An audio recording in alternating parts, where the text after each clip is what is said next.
Happy Black Friday, Miami Dolphins fans. A victory Black Friday for our Miami Dolphins. Winners 34-13 against the New York Jets. Now 8-3, obviously still first place in the AFC East. Got a little bit of I'll call it a mini bye. You get a little extended break now, obviously playing on a Friday versus your typical Sunday or Monday before you travel to face the Washington Commanders. But we saw a nice victory today. Defense crushes it once again. Offense continues to just kind of be its own worst enemy. Got the win, but I tell you what, it's going to prove to be a costly one at that. We're going to get into all that. We'll get into the top thoughts, takeaways, everything from Friday's action. First, I want to hear from you. Your thoughts, your top takeaways from the Dolphins' 34-13 victory over the Jets. Go ahead, drop those in the comments. Let's try to somehow wrap our minds around the ending of that first half. I think that's where we got to start with this game because the play of the game came right as the first half was about to expire. So before that, Tua basically throws what? 2 interceptions in the span of like a minute, whatever the math ended up being that. A lazy pick six on an out route, which happens to be the third consecutive game this Dolphins offense has committed a turnover just before halftime. And it's one of those opportunities where you're up, you got a chance to put points on the board. You're going to get the ball to start the second half. Against the Chiefs, we got the fumble by Tyreek, gets housed by the Chiefs, by their defense. Against the Raiders, Jaelan Hill fumbles, they get a field goal. Today, Tua throws the lazy pick six. They go in. It's now 10-6. So we get the ball back. They miss the extra point. We get the ball back, and quite honestly, we probably should have just taken a knee. We've got no timeouts because we had a little bit of problems getting some play calls in. Play clock was running down a couple of times. We're out of timeouts. We also get a penalty on the kickoff return, so we're already starting from a not opportune position on the field. We end up throwing another interception, and this time there's only, 2 seconds left on the clock. So you give chance for the Jets, Tim Boyle, to throw their own Hail Mary, and if you got to watch the game, you know exactly how it played out. The play of the game, one of the top plays of the season, you throw a Hail Mary, and Holland is just camped. He is just camped under that thing, and I think it was Kirk Herbstreit said it perfectly. He returned that ball exactly how you would want him to. He kept kind of gaining speed because everyone that's fast enough was already down there. All the skill players, all the speed players, the wide receivers were already down in the end zone. So he's past all those guys. So he's just kind of meandering his way. He starts cruising at the end. Christian Wilkins gets a huge block. He puts a little okey doke on, I think it was Boyle at the very end, and houses it. So yeah, we kind of get bailed out right there. We get the 17-6 lead at halftime. But man, this offense right now, when it comes to these crucial situations and just output in general, we turned the ball over 3 times today because we had the 2 interceptions from Tua. We had the missed handoff between Tua and Darrington Evans. I can get that one a little bit. He's brand new to this team. We had a turnover on downs on our first offensive possession of the game. But the bright side, this is where it gets crazy for me. If we do that in the past, we're scoring 13 points. We put up 27 points offensively. We got the pick by Holland, obviously, to make for the difference. But we put up 27 against a pretty damn good, solid defense. And quite honestly, outside of those 2 throws by Tua, the 2 interceptions, which were really bad throws, by the way. I can't defend those. Those were pretty bad throws. He was perfectly fine outside of that. 21 of 30, 243 yards, the touchdown to Tyreek Hill. Getting choked up here. Both Jaylen Waddle and Tyreek Hill go over 100 yards. And quite honestly, one of the other offensive plays of the game, how about Jaylen Waddle kind of getting behind Sauce Garnder there and Tua laying that one in there? That was a great play. And we should have had 2 touchdowns to Tyreek Hill. I missed the fade pass in the end zone on that first possession where we had the turnover on downs. Quite honestly, I don't like a fade to a short wide receiver in that situation, but it was a perfect throw. We just didn't bring it in. And I don't like blaming Tyreek for literally anything because he's Tyreek Hill and he's been a huge reason for our offensive success. But regardless, we have got to find a way to clean these turnovers up because it's not going to work. We're not going to have the days like we had today when we play competent offenses. And we're going to talk more about that. But regardless, Jevon Holland's interception play of the game. Let's talk a little bit about this because that third quarter, just in general, felt like Mike McDaniel's way of saying, you know what? We can run the ball. We're going to run the ball. We can sustain drives. We don't always need to rely on these big plays, these chunk yardages in order to score. The third quarter was highlighted by a 15-play drive that went for 92 yards, taking 9 minutes and 3 seconds off the clock, capped by a Raheem Mostert 13-yard touchdown, which actually came on the first play of the fourth quarter. But that drive in general, it was aided by one stupid penalty by the Jets. I believe that's when they got Mostert's face mask. That would have killed it. But hey, penalties happen. We've had our fair share as well.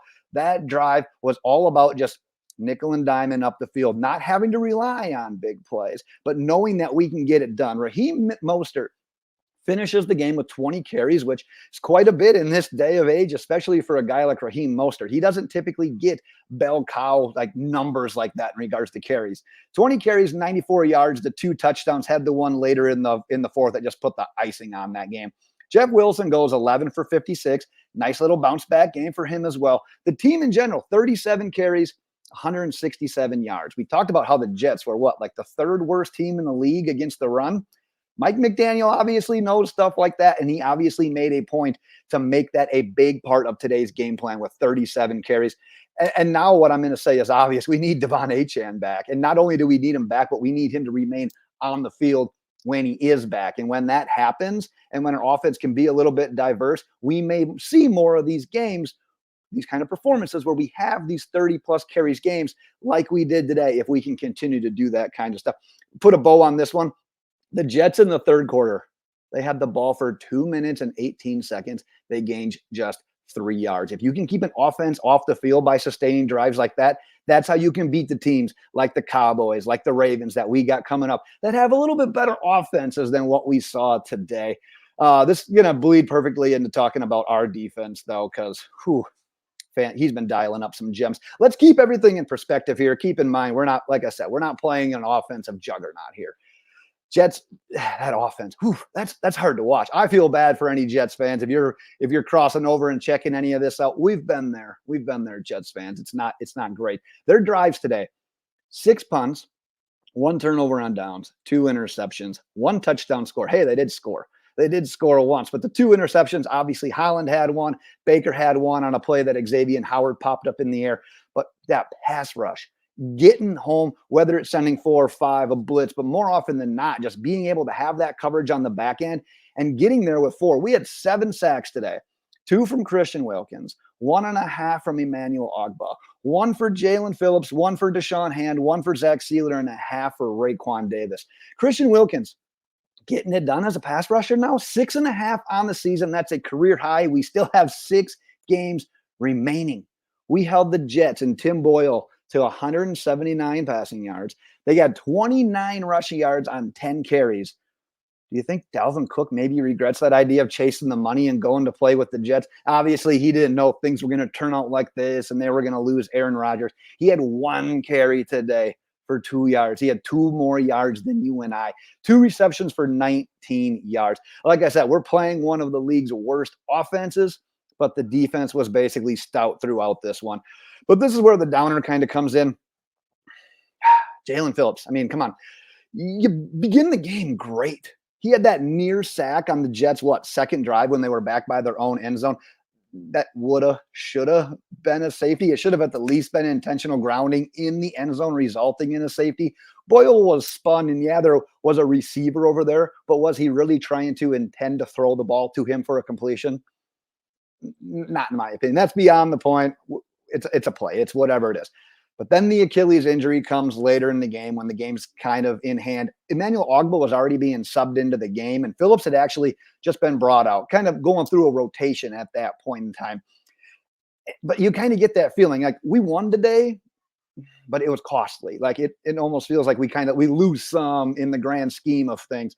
Jaelan Phillips, came back from that injury earlier in the year. And I don't want to say even came back slow. It's just the numbers were starting to come with it. He was really starting to put it together, setting the edge in the run game, getting tackles in the run game, getting it done as a pass rusher when the other team's obviously trying to throw the ball in these situations, consistently getting double teams and just winning. And now it looks like, his season is probably over. So what did we see when when Jaelan Phillips was out earlier in the year? Well, it was more Andrew Van Ginkel on the edge, which he had success with. It was good. We would like all of our guys, though, and we'll likely see an uptick in snaps for Emmanuel Ogbah. Yeah, he did produce today as well, but man, it's going to be time for him to earn that money that he's bringing in. I believe he actually had a forced fumble on one of his sacks as well. I believe that was him. But regardless, that injury bug continues to bite us. It was Phillips. Teron Armstead left the game with a quad. He did not return. Lester Cotton, Javon Holland, both of them went into the blue medical tent. Lester Cotton did return. I believe I saw him out there. Javon Holland, I saw an interview with him after the game, so he seems fine. But regardless, that is going to be something to monitor here as we look in the next week against the Commanders. Let's do a little game ball. Throw your game ball in there as well, along with your recap and takeaways. Want to hear who you had getting the game ball today. But today, it's the interception, man. It's give me Javon Holland. Like I said, Tua throws the 2 interceptions in basically a minute, and Javon Holland recaptures all of the momentum and really then some, extending that lead back to double digits before halftime, and we get the ball to start the second half.